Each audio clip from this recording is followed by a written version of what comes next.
Herkese salam dostlar. Bugün sizinle birlikte size kutu açılım etmək üçün bir oyun göstereceğim. Maraqlı bir oyun. Bura Case Simulator yazırsınız. Qəşəng bir oyundur. Çox baxın 5 milyondan çox adam oynuyor.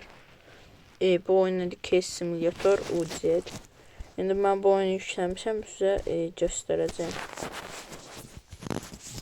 Bir dəqiqə bunu açım. Ondan burada biraz güçlü hesabım var. Şimdi buradan önce bundan açaq 10'la. Beləsinə bir oyundur. O mumya çıxdı. Ağ mumya. Biraz bütçe dostun notebook Lenovo Biraz IdeaPad reklam 1. var. Renkleri canlı, görüntü keyfiyyəti yüksəkdir. Gündəlik istifadə.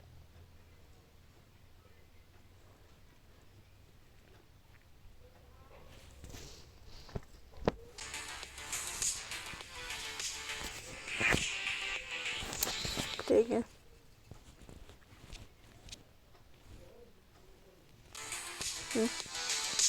Tamam, bir tane donma. Çok güçlü. Ooo, ne olsun oğlum. Bunu da say. Oo, bir bak. Bunları indi gelip satışına tezgah video kazanacak. Bir şey olmamıştı.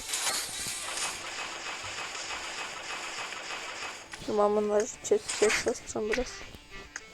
Ben söyleyeyim. Bakmadım. Nasıl bir şey çıkacak. Belki de çok beğendim. Kullanacağımız yetmez.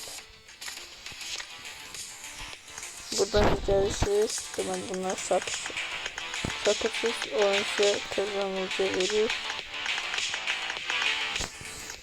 Biraz sarmaya satmaya. Oo, ağlamaya satmaya.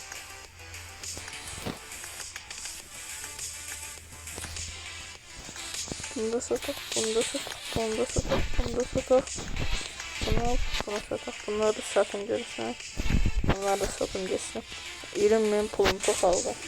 Ama bu oyunda ben hepsini yani.